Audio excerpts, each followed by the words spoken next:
At the Julian Way, we empower individuals with disabilities to thrive in faith communities by breaking barriers and fostering belonging.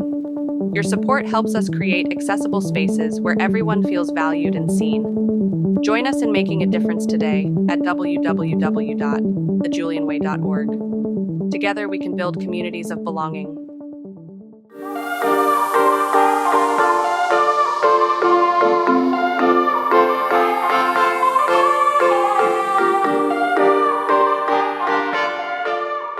Hello, and welcome to another episode of Palsies with Palsies. I am your palsy, Becca Marin Anderson.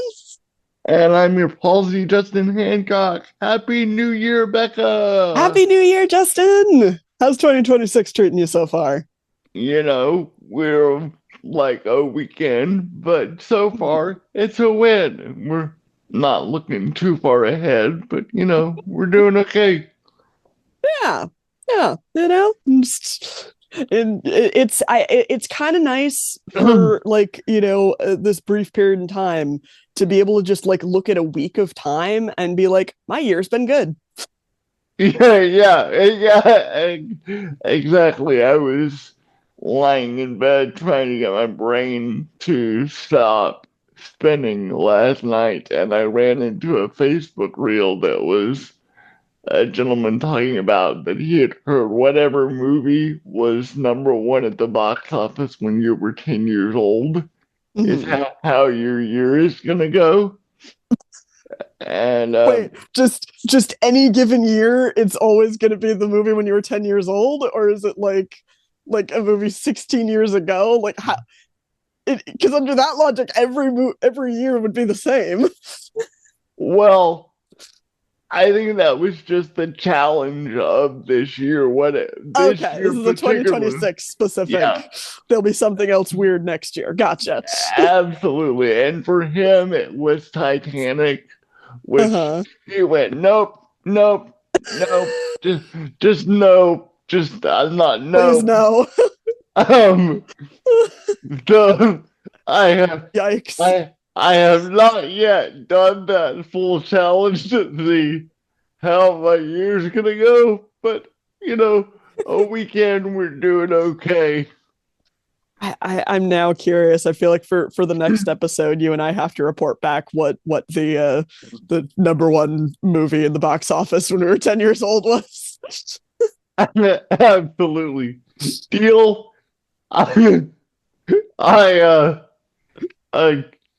Given geopolitics right now, I think the number one movie of the year when I was 10 years old, maybe it's earlier than this, might have been Hunt for Red October, which I'm a little bit frightened that that's actually the case, but we'll see. We'll report back next episode. I truly have no idea what mine is. I have just zero memory of movies when I was 10 years old right now. So we shall see. I'm sorry, I've gotten us way off on a Google rabbit trail. I apologize for that. Resisting the impulse to Google it right now because it'll take more time than we need to. Sorry, not sorry. Yes. So first podcast of the new year. Excited to be back. Yeah, excited to be back. I wish I had a more lighthearted topic for us, but one became extremely relevant and presented itself, so I figured we'd come and talk about it. Indeed, as we so often do. Yes. Disability issues kind of emerge throughout our weeks, and then we make them into podcast topics. Yeah. So this is topics that we have talked about before, but just to sort of reiterate and perhaps find some new ground on them. This week is about health insurance and the struggle of proving disability and being asked to prove disability time and time again. So this emerged because the week before Christmas, on Friday the 19th, I got a letter from my health insurance provider, which is Mass Health or Medicaid in Massachusetts, saying that I no longer qualify for Mass Health and I was going to lose my coverage on Christmas Eve. But if, as I said in my application, I was disabled, then perhaps I could submit this form and maybe they would change their mind about that. And I was like, okay, great. I'm gonna, need to do some proving of disability. But the thing that's confusing about this is I have actually been on Mass Health for 2.5 years now, and never had to do this before. And this is just one piece in a very long saga of Becca's health insurance struggles of the fall and winter, which is itself only one piece of Becca's very long struggles with health insurance pretty much ever since I turned 26. So this is just like, I am sparing you all so many parts of the story.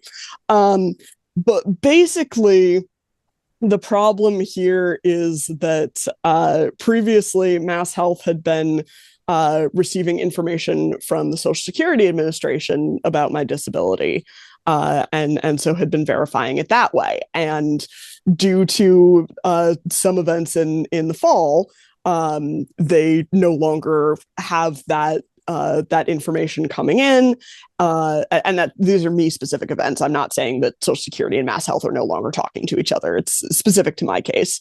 And so now they need proof of my disability, and gave me less than a week to do so. And this is particularly fun because I got this letter on Friday. They're obviously Mass Health's not open on the weekend for me to call anybody. And I was flying to Hawaii that Monday to be for 2 weeks. So yeah, I basically got to spend the week of Christmas calling Mass Health and trying to sort this out. And what we ended up doing is, it turns out that Mass Health is able to receive information from a group called the Massachusetts Commission for the Blind, which has already verified my disability status and provides me some resources and supports as a blind person in Massachusetts. And so what it ended up that I had to do was fax Mass Health my certificate of legal blindness, and that accounted for the proof that they needed. However, their normal process, and I just want to emphasize that this is their normal process, is a whole long form that I didn't even look at, that you submit to a third party who does disability evaluations for them, so that Mass Health, like they can't be discriminating against people, like, they're not. They're making sure that, like, they're not using their interests as an insurance provider to decide whether or not someone's disabled. So I am in fact on board with that. But you send your paperwork to this third party evaluator. They contact your doctors and whatnot, and this process can take up to 3 months. They have to decide it within 3 months, but it could be as much as 3 months. And I would like to once again emphasize that I got a letter on December 19th saying that I was going to lose my health insurance 5 days later on December 24th. So we're talking about potentially I could have been without health insurance for 3 months, and that's normal. Yeah. So, and then we get into, like, because that's the normal process, and this thing that I did with the Massachusetts Commission for the Blind is apparently a newer thing. It literally says on a Mass Health webpage that you can be verified through the Massachusetts Commission for the Blind. But no one at Mass Health seems to know that. So every time I called, which was many times, I had to explain to people what I was doing and why, and that it is in fact the correct process, while they all try to tell me I'm wrong, and I go, read your own goddamn webpage. Yeah. And again, this is just like what is normal, basically. Or like my process is slightly less than normal, but is still an official process, and this is what it looks like. And I would like to point out that for all of our listeners, and we've done this before. I remember several months ago when we touched on a similar topic, and forgive us again for revisiting this, but as funds get cut to the networks and the staff to staff these offices, this will be a more frequent issue and therefore a more frequent topic on the show. Yeah. Probably. Mm-hmm. I would like to point out that you live in Massachusetts, Mm-hmm. a good state for this, Yeah. a state with Medicaid expansion. Yep. um, This could have been so much worse. this could have been so much worse. And I wish it were a rarity that somebody with a disability received a letter on Friday and said, "Oh, by the way, on Monday you're losing your insurance," or et cetera, with a very short turnaround. But you have now received this letter at least once. I have received letters like this at least twice, if not three times in my life. I don't, lest any of our listeners think we are complaining about this just to hear ourselves grumble. I want to, if I could grab each of our listeners by their adorable faces and say, I want to indicate to you how normal this is. Yeah. In the course of a disabled experience. And what I think is so interesting about this is when you receive a letter like this, almost all of the burden for the proof and the fixing of the situation falls on the person with a disability to rectify that situation. Because like you said before, I've had situations in Texas where because I have a case manager who is on the ball with some of this stuff, at least I've been lucky the last two times I've had this happen, to have a case manager that's fairly on the ball with this stuff. We know the regulations fairly well for Texas, but I cannot articulate the amount of times when I have had to tell the left hand at your Texas Benefits, which is our Medicaid clearinghouse, what the right hand is doing. Yep. Which, the systems are so complicated they don't understand themselves. But we are expected to. I have seen your policy manual in your desk. Please read it. Yeah.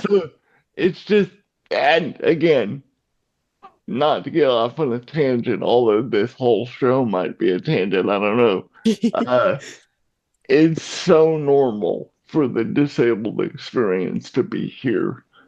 Yeah, and like one of the things that in some ways was the most disheartening about this experience was repeatedly, as I'm having these calls, as I'm, explaining to people how upsetting it is to be told that, you're going to lose your insurance in a matter of days and that you might not be able to get it back for 90 days.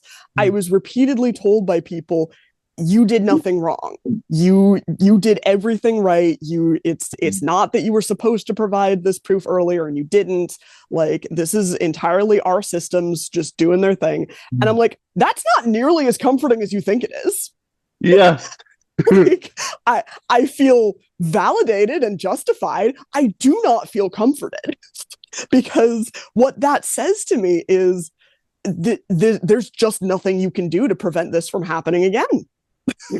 Like, I don't really know how often Mass Health is going to want to verify my disability. I don't know how much time they're going to give me to do it. Hopefully they'll continue to just let me send my certificate of blindness, but like, I just the fact that we are just repeatedly told, like, you are responsible for providing this, for knowing these systems better than the systems know themselves. But also, even if you are on top of absolutely everything, you could still lose your health insurance for a 3-month period. Like, that's just absolutely bonkers. It is. And we could spend the entire, 70-ish minutes, give or take a few minutes either way, of this show on the technical minutia of navigating either Texas or Massachusetts, or name your state's disability system. Mm-hmm. I think what is more no, I'm not gonna give value judgments like that. What is as present to me is the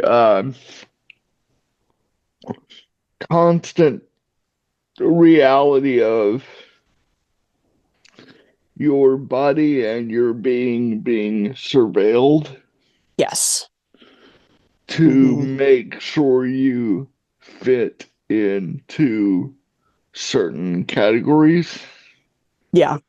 Surveilled and questioned, and and the validity of your experience of your body being called into question. And the weight of that as a daily reality as a disabled person, especially as I get older, has really come to the forefront for me. So, how do you deal with that, Becca? And did you feel that, or do you feel that throughout this process? Oh yeah, absolutely. I mean, I think the way I deal with it is by making jokes, because like I don't know what else to do, like it's just every time someone is like, hi, we need you to prove that you're blind. It's like, can I just show up in front of you with my multiple braille devices, my phone that's set to talk to me, and my glasses that are an inch thick, and you explain to me why I have these things if I'm not blind? Yeah. Like, who does this? I may have said this exact thing on the podcast before. I don't remember. Who does this? Who spends thousands of dollars to acquire the accoutrements of a blind person if they're not blind? Yeah. In what world does that make sense? And I, to some extent, I get that, like, we can't have a separate process for those of us with visible disabilities and those of us with invisible disabilities, right? Because like there are people who couldn't just present themselves in someone's office and be correctly identified as disabled, right? So like I understand, and I understand that, like, when we're dealing with resources that are limited to some extent, like like a paratransit system, there is a desire to want to make sure that the people who are using it are the people who most need it. But I mean, it just really calls out to me to say, like, what if these resources didn't need to be limited? What if we just made these resources available to everyone? Like, not to make this a universal healthcare soapbox, but if we had universal healthcare, this would not be a question that we would need to be dealing with as it relates to health insurance, right? Yeah. We would just have it, and it wouldn't matter. Our eligibility for health insurance would not depend on us proving disability. Yeah, I think you're absolutely right. I will say that my friends in Canada and Great Britain are always quick to tell me that there are processes and bureaucracy there too. Oh, I'm sure. However, I want to reiterate the um, effort it takes just to get to step one of the process Yeah. is entirely different in Canada, Great Britain, any of the Scandinavian countries that have a more universal system. Yeah. But and this is this sort of um, disability bona fides or proof conversation is extraordinarily relevant to me right now because I just finished chatting with an individual about their family and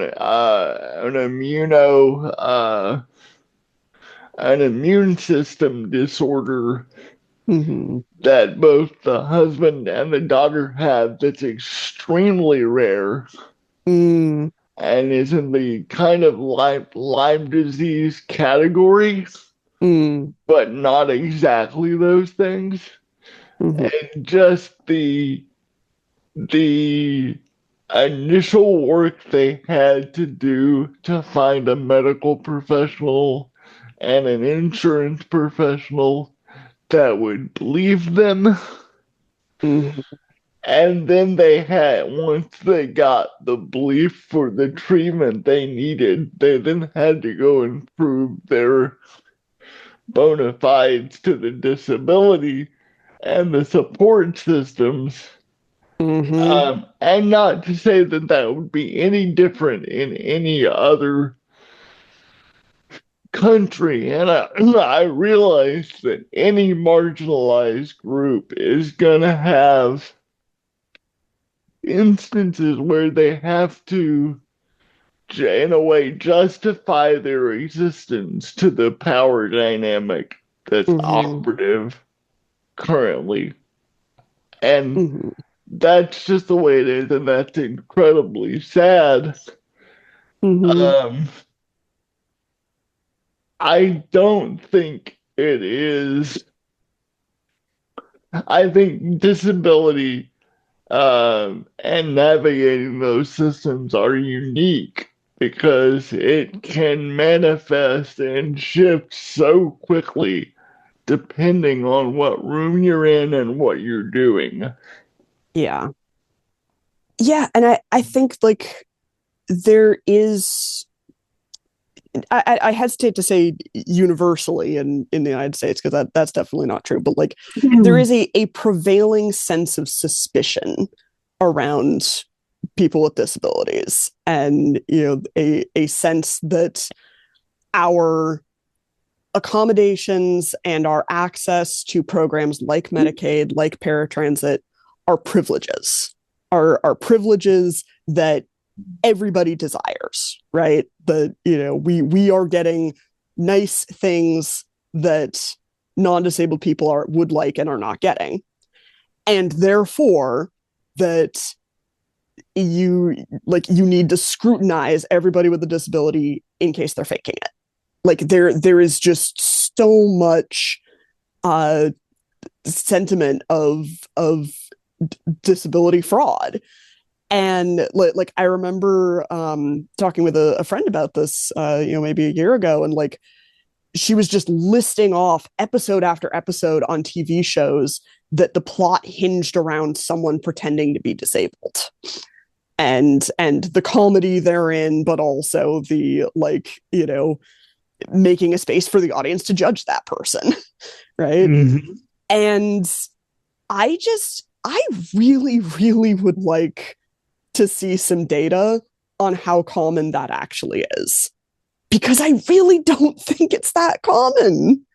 Like, No. I think much more common is people making assumptions about what a disabled person should look like or should be able to do, and deciding that person's faking. Like, I don't get this very often, because I think, as a white woman and as, someone with, in fact, quite limited vision, I think that I, by and large, present as a blind person the way that people expect them to. But like a lot of blind people or visually impaired people who have some sight get, accused of faking it frequently when they make eye contact too well, or when they're able to read something in print.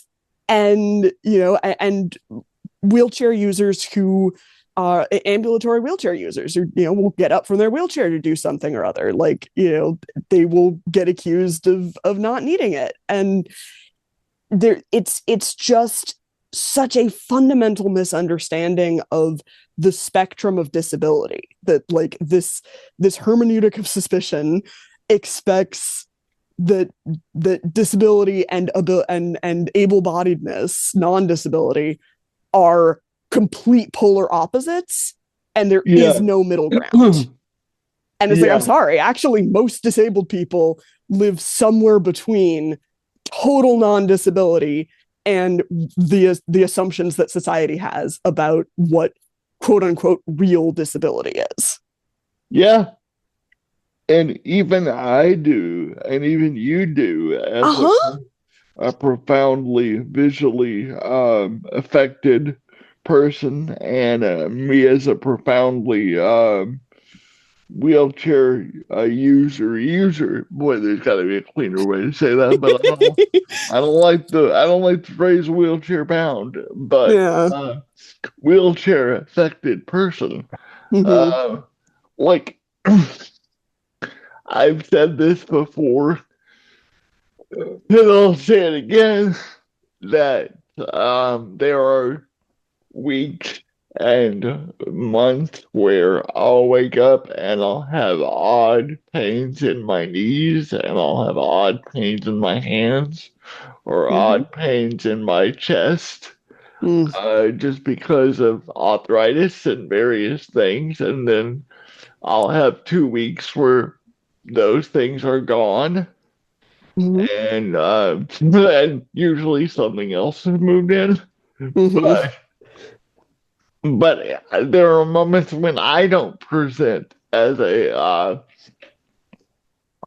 disabled person, unless you're looking directly only at the prism through my wheelchair, which in many ways is a blessing, because I can't get up, so I can't be accused of quote unquote faking. But yeah, I know friends and people I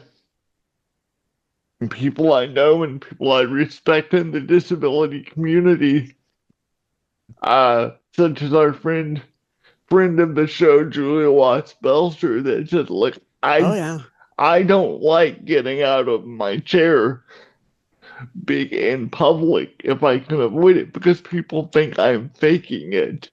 Yeah. When it can be like I'm out of my chair for a matter of seconds at the grocery store, and somebody turns the corner as I'm reaching for a box, and immediately the questions start. Now, you and I don't so much have to deal with that because we rather wear our disabled identities on our sleeves, but that's a Yeah. reality for so many of our friends and found family and disabled community. So, Yeah.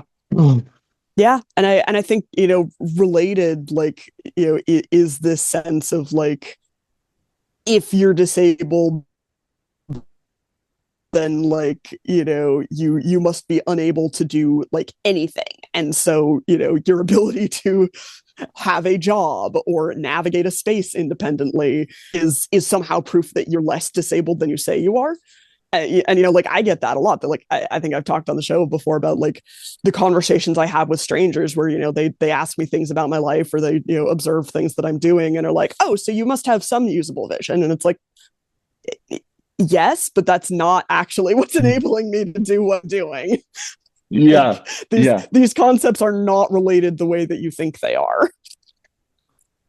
Oftentimes I am able to do what I'm doing because I have found a way to either work around or work with my disability in Mm-hmm. order to it's that it's and we're getting into the hinterlands here, Yeah. but so we're gonna end the show with some New Year's resolution type things to end on a positive feeling, but it's the old struggle between I know I need Botox because it Mm-hmm. helps with my muscle tone so much, Mm. but there is so much that I use my muscle tone for, even though I know it's not good for me Mm. in terms of gripping things and in terms of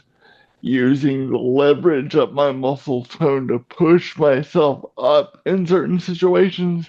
That, Mm. like, the Botox is great for me because I feel more natural. I feel more loose for 2 or 3 weeks at a time.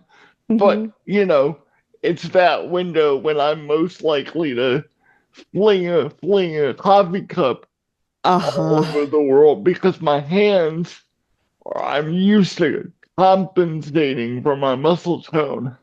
Yeah. And when Yeah. that's not there, you know, it's just a different scenario. So, Yeah. um, What someone else might look at and say, like, oh, your disability is affecting you less because of the Botox. It's like, no, actually, it's, there's still consequences because this is, not the reality that you're used to. it's just different. And Yeah. yeah, yeah, it's just, and, you know, you had the insurance situation. You've dealt with the most concentrated, uh, you know, surveillance and bodily proof Mm-hmm. situation right now. Mm-hmm. So as we shift towards looking towards the new year, or in this new year, Mm-hmm. I mean, I'm not gonna like come to you and we're not gonna be like, here's the way we solve this issue, because Yeah. that's it's not a solvable problem so much. Mm-hmm. But what would what would you recommend? Like, how do we as a society approach this issue so it's a little less virulent, I guess? I think I would probably start with, where we've ended up, in terms of like general societal perceptions of disabled people, and say like, when at all possible, believe someone about their own body. Like Yeah. if we can just have less societal scrutiny and surveillance and disbelief of disabled people, I think the times when we encounter it on a systemic level would feel a little less intense. Like, Yeah. because again, like I get that there is a need for some programs to that specifically serve disabled people to be making sure that they are specifically serving disabled people. But I think like if and in and perhaps decrease the frequency of them for those of us whose disabilities ain't improving anytime soon. Yeah. Like I think those would be my systemic like my bureaucratic answers. But then just if when someone stands up from their wheelchair in the grocery store, if you could just refrain from staring at that person, Yeah. you could just like walk by, mind your own business. Like why is it a problem to you if that person is using a wheelchair that maybe they don't 100% need? Like, and again, like they do need it. I just, they absolutely do. If they're using it, I believe them that they do. But like, Yeah. even if they were just using it for funsies, why does that matter to you? Love the word for funsies. Just go about your life. Like, Yeah. Yeah. And you're the audio briefly cut out for just long enough for me to miss the first couple of words you said, but I think what you said was decrease the number of times we have to prove our status if we're chronically disabled. Am I correct about that? Correct. Yeah. Like, Yeah. if we've got conditions that are not, I had and change over time, but not medically going to move us closer towards non-disability. Sure. Yeah. Yeah, I think the the situation of why is this your business to be concerned about? And it's not as you, it's disability is not pie. Mm-hmm. There's gonna be enough room for you when you need things. So trust others to uh to go after what they need without constantly having to prove themselves. I think is a Yeah. huge societal move.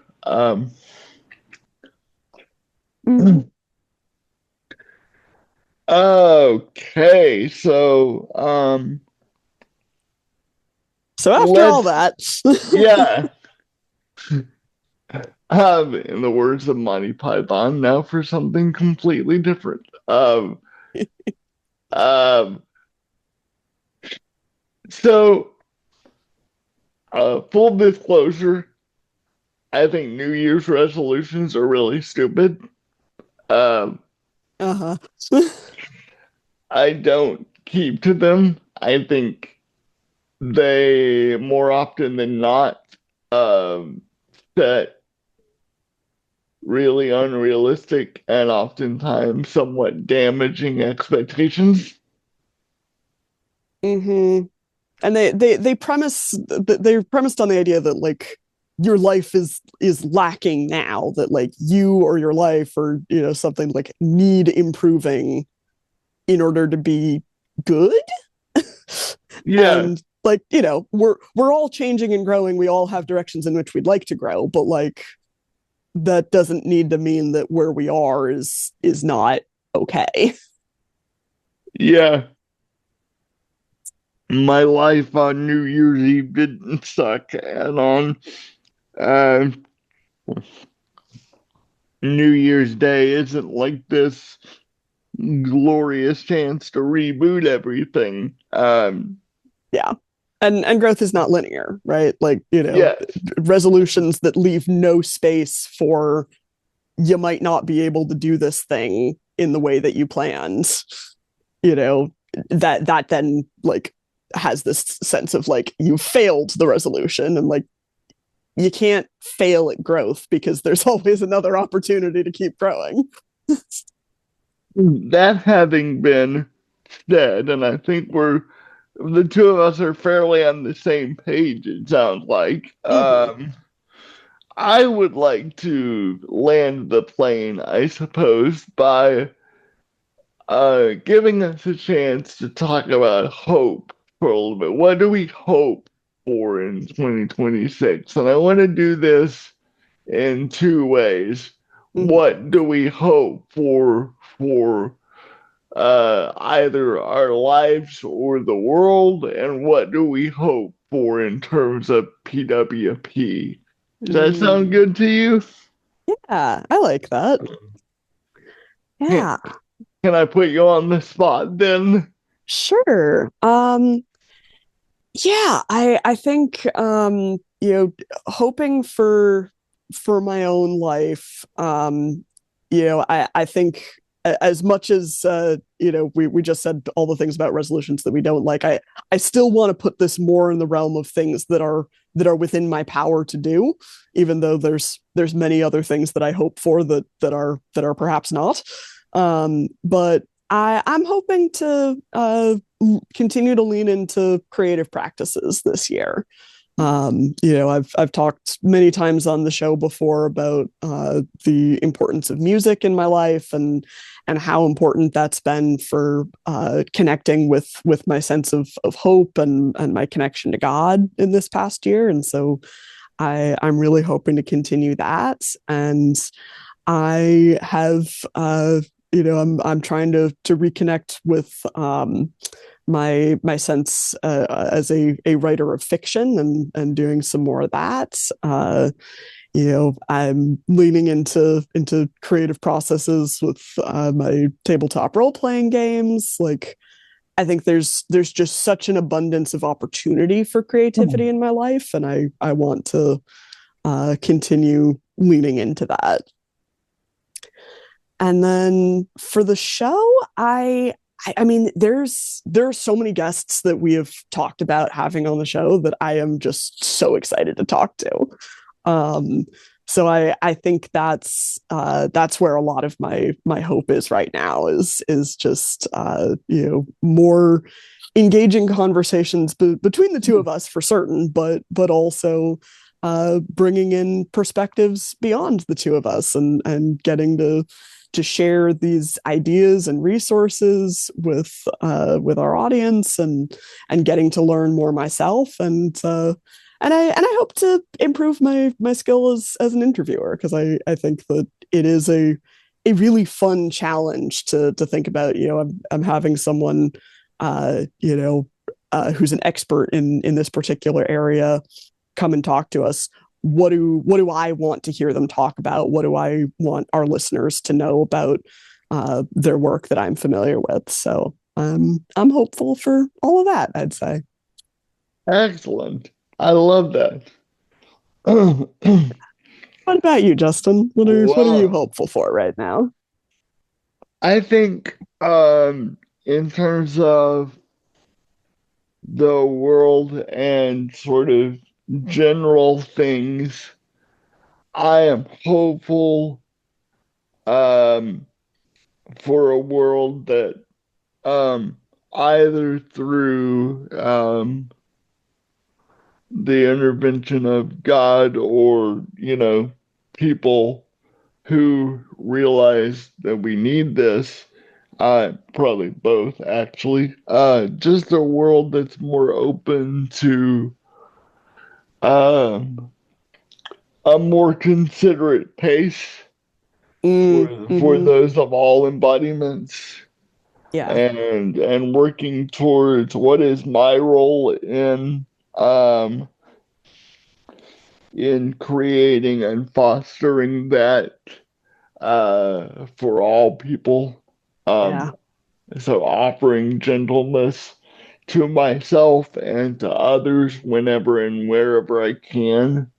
yeah, And in not necessarily just disabled spaces, but the way we utilize information, the way we take in information generally, Mm-hmm. and the way we interact as frankly, as a species, which I know sounds huge, but I think this world that we currently live in is forcing us to ask those Mm-hmm. questions or take a step off the brink and become something completely different that we're not.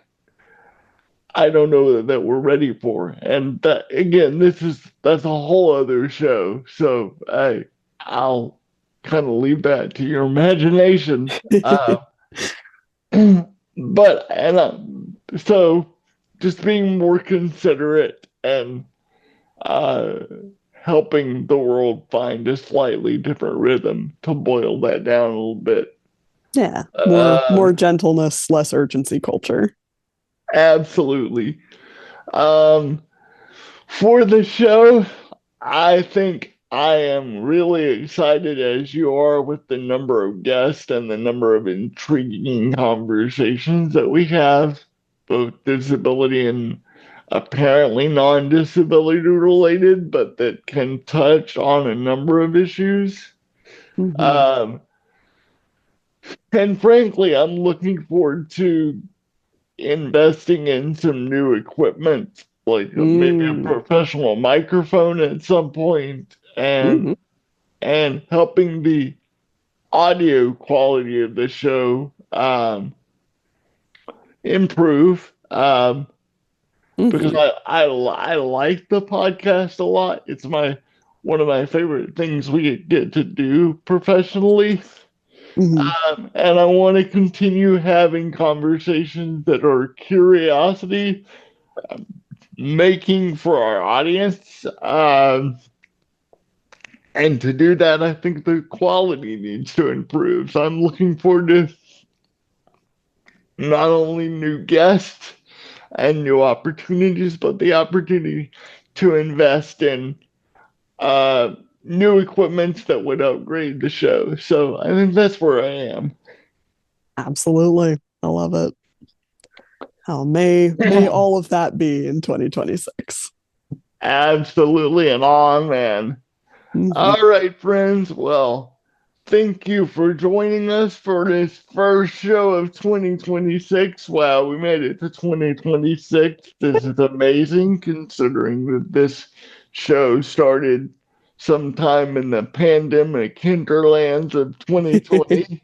Uh, Thank you as always for being with us and sticking with our weird in and out holiday schedule through November and most of December. We do plan to be back in our regular every other week rhythm with some exciting guests to come. Uh, if you want to find out more about the show, you can always visit us or drop us a note at help me out, Becca. PWP at thejulianway.org. PWP at thejulianway.org. Email us a question. Email us topics that you would like us to cover on the show.